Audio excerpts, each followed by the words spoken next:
하나님의 큰 은혜가 여러분 속에 임하시기를 주님의 이름으로 축원합니다.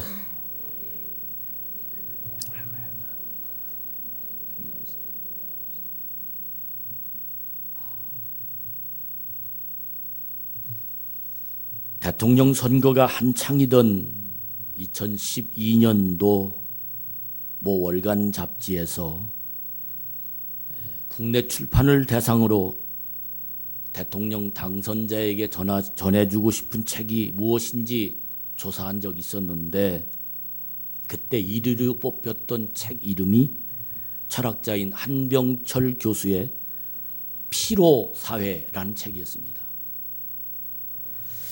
이 제 첫 시작은 바로 이러한 내용입니다.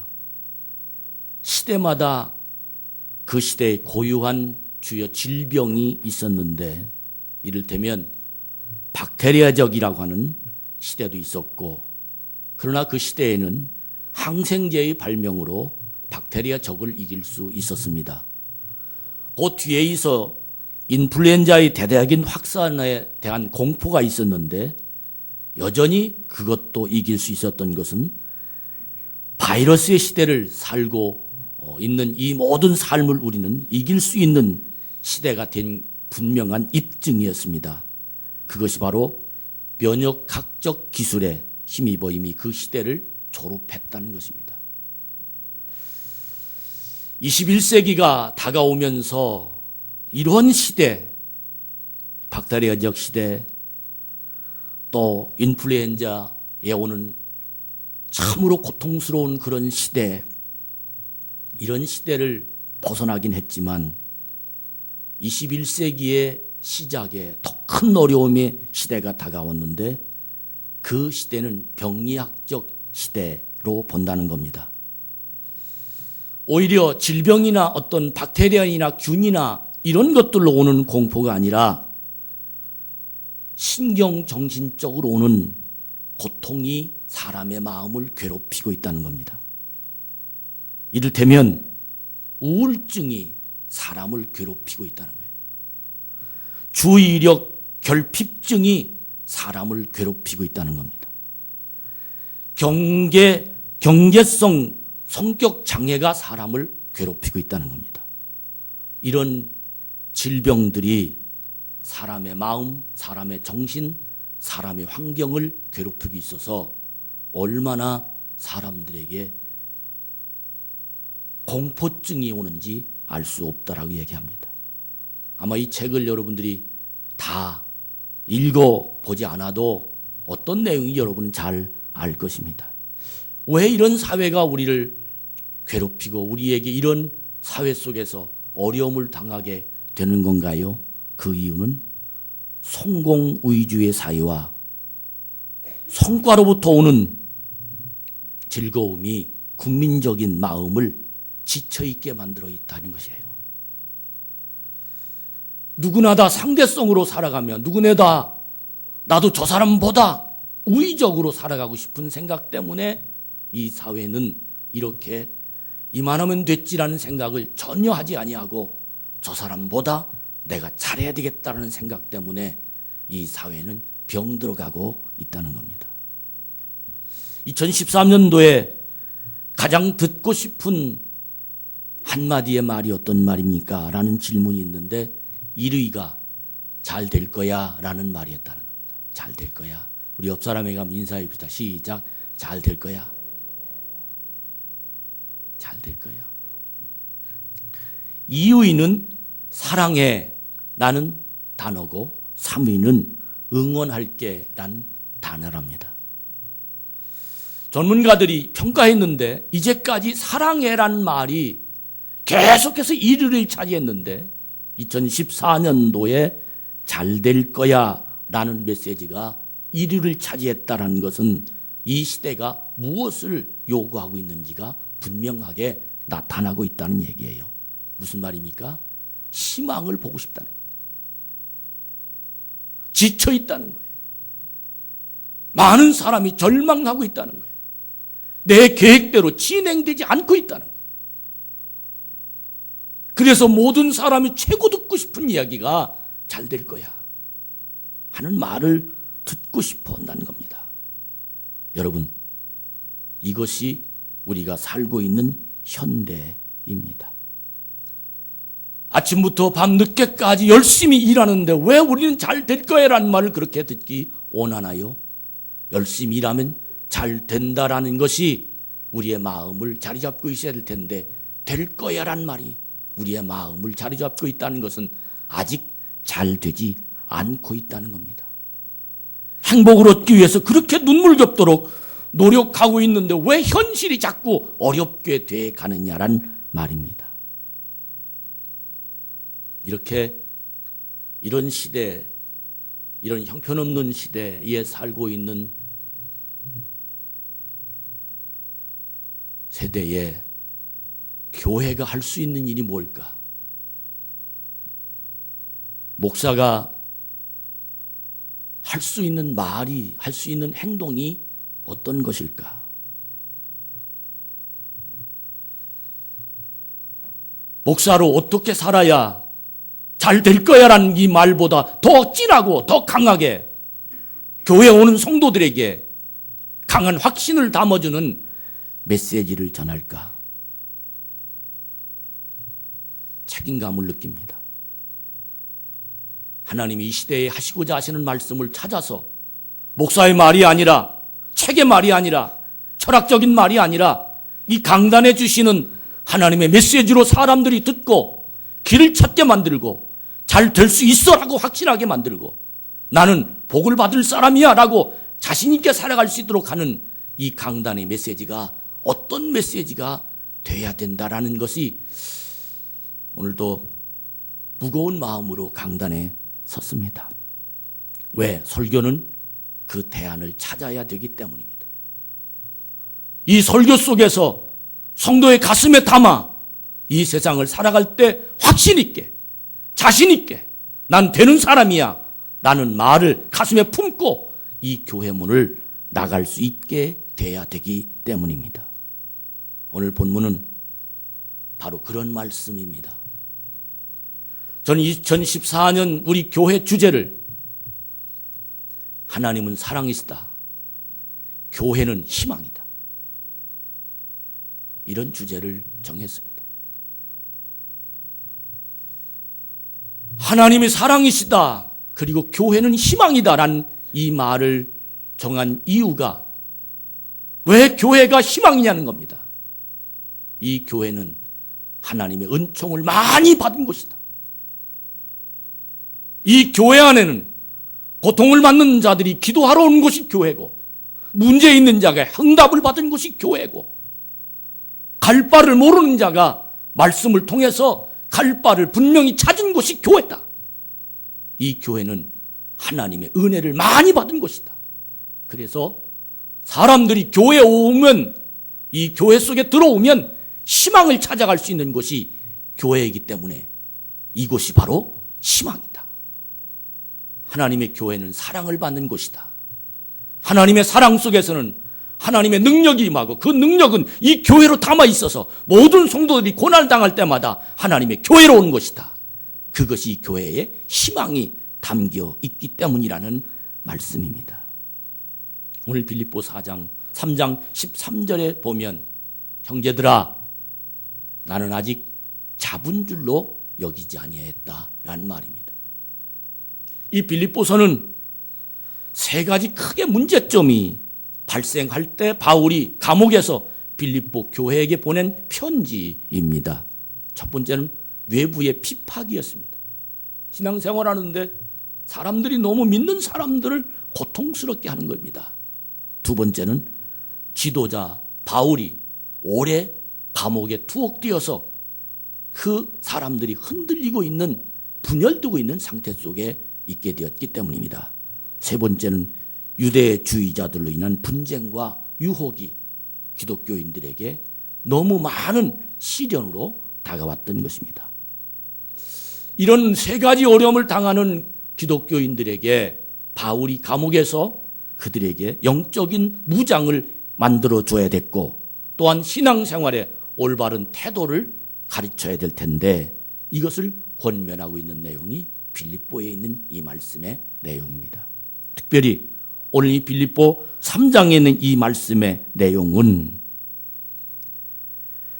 내가 잡은 줄로 여기지 아니하고 라는 이 말의 뜻이 단순히 한국 성경에는 잡은 줄로 여기지 아니하고라는 말로 번역해 놓았지만 좀 깊이 원어적으로 해석하면 깊게 사려하다라는 뜻으로 이 말은 진지한 고민 끝에 내리는 결정이었다라고 말합니다. 형제들아, 나는 진지한 고민 끝에 내가 당신들에게 이런 말을 한다라는 말입니다. 무슨 말이냐 하면 많은 사람들이 이미 이 시대가 우리에게 주는 불안과 낙심에 잡힌 바 되어서 지난 날만 바라보며 괴로워하고 있지만 깊게 생각해 보니 나는 아직 진정한 소망을 잡은 것이 아니라는 겁니다. 앞으로 더 큰 소망을 잡을 수 있다는 겁니다. 그동안 도저히 안 될 것 같다는 절망에 빠져 있었지만 아직 끝나지 않았다는 겁니다. 포기하기엔 이르다는 겁니다. 내겐 진짜 잡아야 할 진정한 소망이 내 앞에 아직도 남아있다는 겁니다. 내가 잡은 줄로 여기지 아니하고란 이 뜻이 이렇게 광활한 뜻이 담아 있습니다. 여러분, 앞으로 우리의 희망이 주님께서 나에게 줄 것이 더 많습니다. 여기에 희망이기 때문입니다. 여기엔 하나님의 사랑이 담아있는 교회이기 때문입니다. 그러면서 단호하게 바울이 말 한마디가 절망과 낙심이 가득한 세상에서 더 이상 주저앉지만 말고 이젠 분명히 해야 할 하나가 있는데 그것이 무엇이냐면 과거를 잊어버리라는 겁니다. 이제 내 모든 것들 잊어버려라. 잊어버려라. 괴로웠던 지난 날을 돌아보지 말고 이젠 오직 내 앞만 보아라. 내 앞에 하나님의 길이 있을 것이다.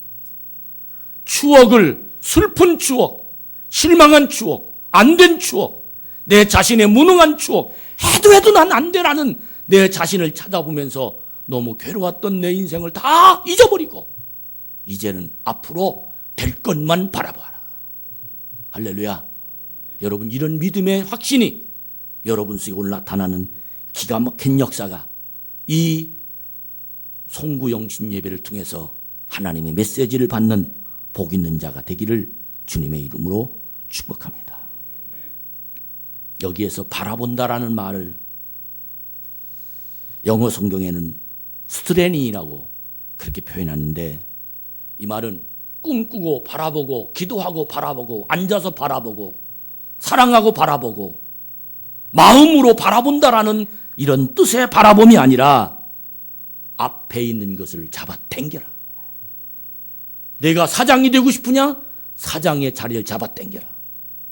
내가 사업에 성공하고 싶으냐? 성공한 것을 잡아 당겨라. 이것을 믿음이란 말이 또. 믿음은 뭐냐? 미래에 있는 것을, 미래에 된 것을, 미래에 될 것을 지금 된 것으로 생각하는 것이 바로 믿음입니다. 히브리 기자는 믿음은 바라는 것들의 실상이라고 말했습니다. 스트레인이란 이 말대 뜻은 바라본다라는 앞의 것을 바라본다라는 이 말의 뜻은 쳐다본다라는 뜻이 아니고 앞에 있는 것은 된 줄로 알고 가라는 겁니다. 여러분, 지금까지 우리는 너무 갈까 말까 그렇게 생각하며 살았습니다. 가면 되는 데라고 마음만 먹었습니다. 그런 사람은 절대 한 번도 성공한 사람이 없습니다. 하나님이 주신 생각을 가지면 가야 되는 겁니다. 하나님이 주신 마음을 먹으면 품으면 이미 일어나야 되는 겁니다. 일어난 사람과 걸어가는 사람은 다릅니다. 마음 먹은 사람과 행동하는 사람은 다릅니다. 따라합시다. 믿음은 행동에 있다. 많은 사람이 믿음을 마음에 있다라고 얘기합니다. 아닙니다. 믿음을 가지고 있으면 행동해야 믿음이지. 믿음을 가지고 있으면 마음만 있으면 결코 그는 믿음의 출산을 할 수가 없습니다. 하나님 마음으로 은혜 받으면 행동해야 하나님의 능력이 생기는 것이지 수없이 많은 생각이 그 속에 담아있다 할지라도 그것을 열매를 맺는 것은 행동하는 사람만 열매를 맺는다는 사실을 깨닫고 여러분에게 하나님이 주신 생각을 여러분에게 하나님이 주신 은혜를 마음속에 품으면 이제부터는 행동으로 옮겨지는 복 있는 희망찬 2014년이 되기를 주의 이름으로 축복합니다. 바라본다는 의미는 쳐다본다는 것이 아니라 앞으로 간다는 거예요. 골프왕이 있었습니다. 아주 유명한 PGA에서 8번 우승했고 챔피언스 투어에서 22번 우승한 로드리게스란 아주 유명한 일화의 이야기입니다. 너무 가난한 집안에서 태어났어요. 정말 먹을 것이 없었습니다. 미래가 없었어요. 그를 키워줄 사람도 없었습니다. 가난에서 벗어날 수가 없습니다. 우리가 살고 있는 사회는 바로 이런 사회입니다. 부육부 빈빈. 언덕이 있어야 올라갈 수 있는 사회입니다. 자본이 있어야 사업을 시작하는 사회입니다. 이럴 때 믿음이 있는 사람들이 무엇을 바라보며 무엇을 믿을 것입니까? 자본을 만들어줘야 믿음으로 가지요 라고 생각하면서 자본이 없어서 주저앉는 사람들이 얼마나 많은지 모릅니다.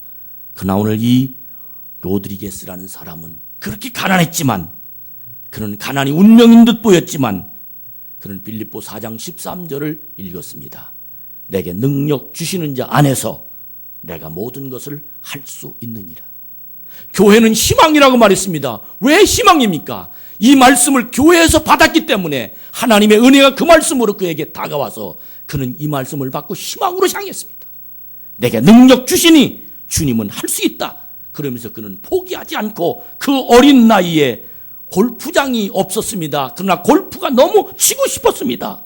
그래서 막대기를 골프채로 생각하고 깡통을 골프공으로 생각하면서 그는 깡통을 막대기를 향해서 치기 시작했습니다. 온종일 깡통을 쳤습니다. 어느 날 깡통으로 골프를 치는 모습을 흥미롭게 쳐다보던 지역의 골퍼가 그에게 골프장에서 일할 수 있는 자리를 주었습니다. 일하다가 시간만 남은 골프를 쳤습니다. 열심히 일하고 열심히 골프를 쳤습니다. 어느 날 조그만 아이가 골프장에서 일을 열심히 하고 시간만 남은 골프를 치는 그 소년을 보면서 프로 골퍼가 골프장에 왔다가 잘 치네? 내가 한번 길러봐야 되겠군걸? 그리고는 그 아이를, 그 재능을 알고 그 아이를 데리고 가서 함께 자고 함께 먹고 함께 일하면서 가르치고 훈련시켰습니다. 그런 유명한 골퍼가 됐습니다. PGA 투어에서 8번 우승했고 챔피언 투어에서 22번 우승한 정말 놀라운 골퍼가 됐습니다.